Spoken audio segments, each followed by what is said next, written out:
DLF apartment के security guards ने देखा कि विक्रांत के पास कोई सबूत नहीं था। इसलिए विक्रांत के बहुत समझाने के बाद भी उन्होंने विक्रांत को अंदर आने देने से मना कर दिया। उनमें से एक गार्ड ने विक्रांत से कहा, देखो, हम नहीं जानते कि तुम्हारे पास ये चाबियां कहां से आईं, लेकिन बिना जांच पड़ताल हमने तुम लोगों को अंदर आने दिया तो हमारी नौकरी खतरे में पड़ जाएगी। तो तुम लोग यहां से निकल जाओ। अब तक आस-पास बहुत सारे लोग इकट्ठा हो गए थे। उनमें से किसी को भी यकीन नहीं था कि विक्रांत का भी घर यहां हो सकता है। आजकल कैसे कैसे लोग सोसाइटी में रहने आने के बारे में सोचने लगे हैं। और नहीं तो क्या, मुझे तो इन्हें देखकर ही घिन आ रही है। इनके पास इतना पैसा आ कहां से रहा होगा, मुझे तो ये समझ नहीं आता। एक के बाद एक सोसाइटी वाले बोलने लगे, अरे इन क्रिमिनल लोगों की नीयत का क्या भरोसा, कब बिगड़ जाए और कब ये लोग हमारे ही घर में चोरी करने पर उतर आए।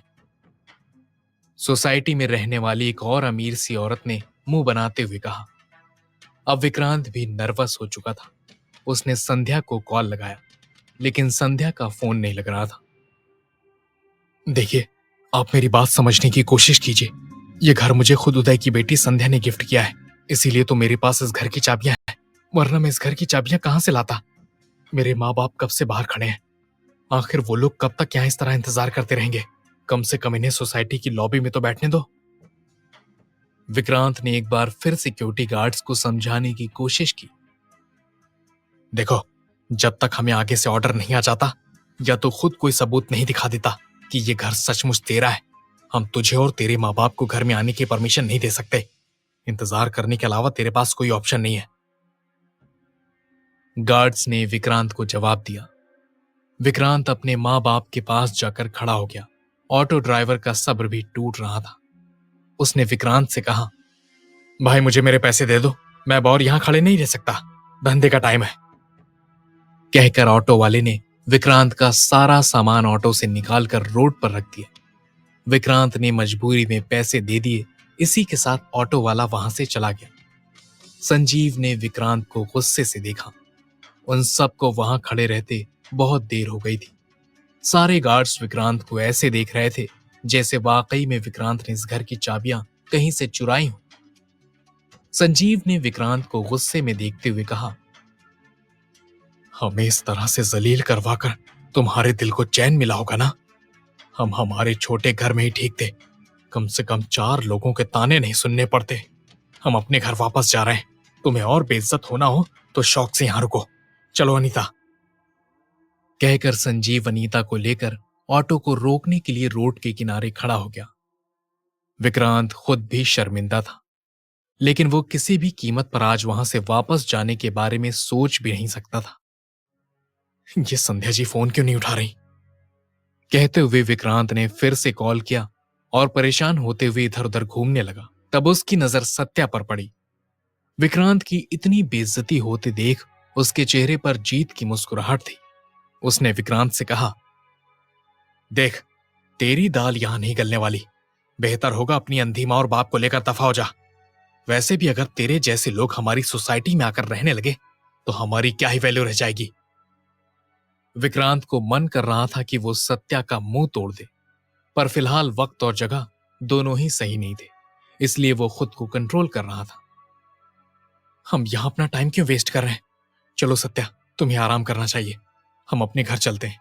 ये लोग तो रात भर यहीं रोड पर खड़े रहने वाले हैं। इनके पास कोई सबूत नहीं है कि वो घर इनका है। श्रुति सत्या के पास आकर बोली। हालांकि तभी बिल्डिंग का सेक्रेटरी भागते हुए विक्रांत के पास आया। क्या आपका नाम विक्रांत है? आप संध्या मैडम के गेस्ट हैं ना? आइए, आप लोग बाहर क्यों खड़े हैं? प्लीज आप लोग अंदर आइए। इतना कहकर वो सिक्योरिटी गार्ड्स की तरफ मुड़ा। और तुम डफर्स, तुम लोगों ने मुझे बताया क्यों नहीं? मालूम है तुम लोगों की वजह से सर और उनके परिवार को इतनी परेशानी उठानी पड़ी। अब खड़े क्यों? सर का सारा सामान इनके घर तक पहुंचाओ।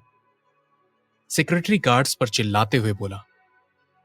अरे खड़े खड़े मेरा मुंह क्यों देख रहे हो? सुना नहीं तुमने? अगर आधे घंटे के अंदर सर का पूरा घर सेट नहीं हुआ तो मैं तुम लोगों को सस्पेंड कर दूंगा, समझे? सेक्रेटरी की बात सुनकर गार्ड्स डर गए और भाग भाग कर विक्रांत का सामान उठाकर अंदर ले जाने लगे। सर, जब तक ये लोग आपका घर सेट कर रहे हैं तब तक आप मेरे साथ मेरे घर चलकर आराम कर लीजिए। सेक्रेटरी ने विक्रांत से कहा, नहीं नहीं, हम लोग अपने ही घर जाना चाहेंगे। आप बस ये सारा सामान हमारे घर तक पहुंचा दीजिए। विक्रांत ने सेक्रेटरी को मुस्कुराते हुए जवाब दिया, सेक्रेटरी जी, आप ये क्या कह रहे हैं? आपको पता भी है ये लोग कौन है? ये लड़का भी हाल ही में जेल से रिहा हुआ है।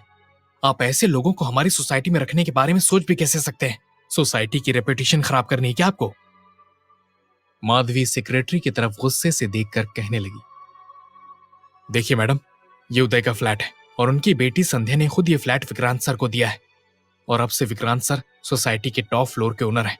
आपको जो भी बात करनी है आप संध्या मैडम से कर सकती हैं। सेक्रेटरी ने माधवी को जवाब दिया, सर, आपको जो भी परेशानी हुई उसके लिए मैं आपसे माफी मांगता हूं। आप प्लीज मेरे साथ चलिए, मैं आपको आपका घर दिखाता हूं। कहते हुए सेक्रेटरी विक्रांत और उसके मां पापा को अपने साथ उस घर की तरफ लेकर चला गया।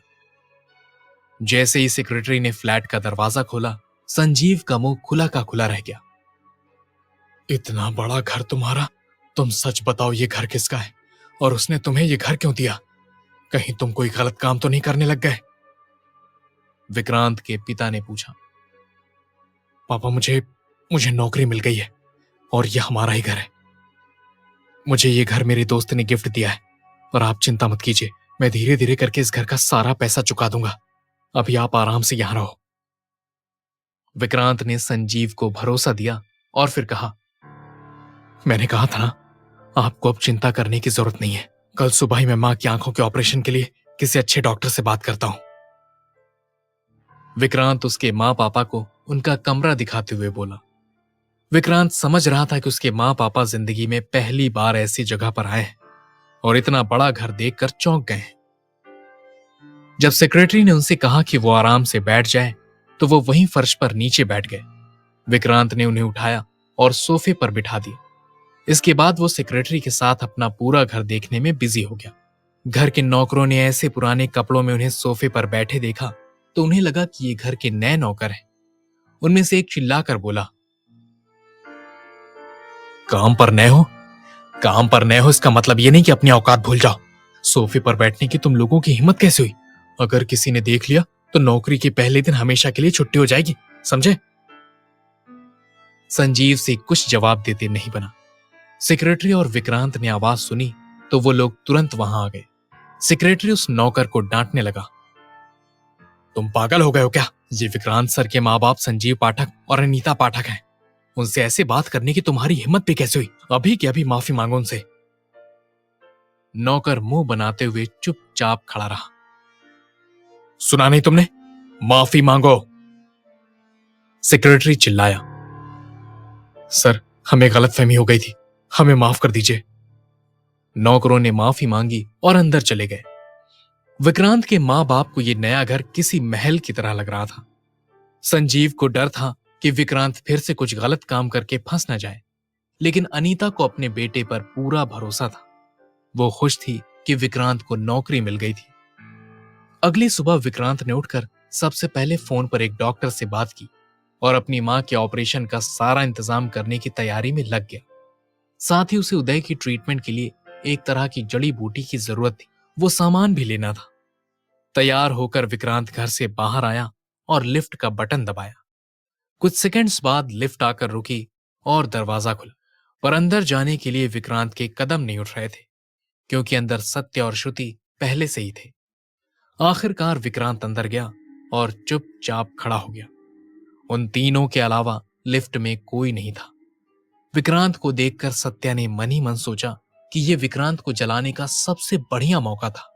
सत्या ने अपनी एक हाथ से श्रुति की कमर पकड़कर उसे अपने पास खींच लिया और उसे अपनी बाहों में भर लिया। विक्रांत उसे ये सब करता देखकर अनदेखा करने की कोशिश कर रहा था। श्रुति शरारती अंदाज में धीरे से बोली, आह, सत्या क्या कर रहे हो? तुम ना कहीं भी शुरू हो जाते हो, थोड़ा कंट्रोल करो। तुम जब बाहों में होती हो मेरा कंट्रोल खत्म हो जाता है।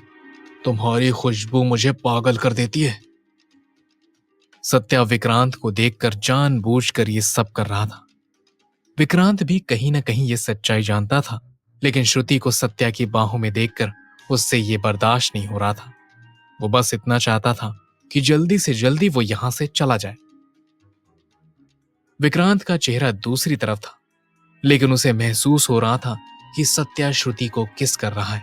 उसका खून खौल गया। सत्या ने तेज सांसों के साथ कहा, श्रुति, तुम बस मेरी हो, बस मेरी, और मैं तुमसे 1 मिनट भी दूर नहीं रह सकता।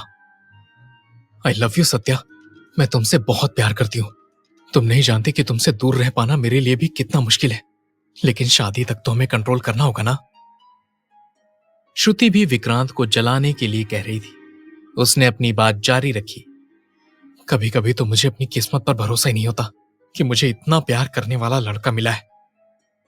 ये कहते हुए श्रुति ने टेढ़ी निगाहों से विक्रांत के हाव भाव जानने के लिए उसकी तरफ देखा। विक्रांत ने अपनी मुट्ठियां कसकर बंद की हुई थी। श्रुति समझ गई कि विक्रांत को जलन हो रही थी। विक्रांत को इतना गुस्सा आ रहा था कि वो सत्या का मुंह तोड़ देना चाहता था, लेकिन वो कुछ नहीं कर सकता था। तभी लिफ्ट ग्राउंड फ्लोर पर पहुंची और दरवाजा खुल गया। इसी के साथ विक्रांत उतावले कदमों से बाहर चला गया।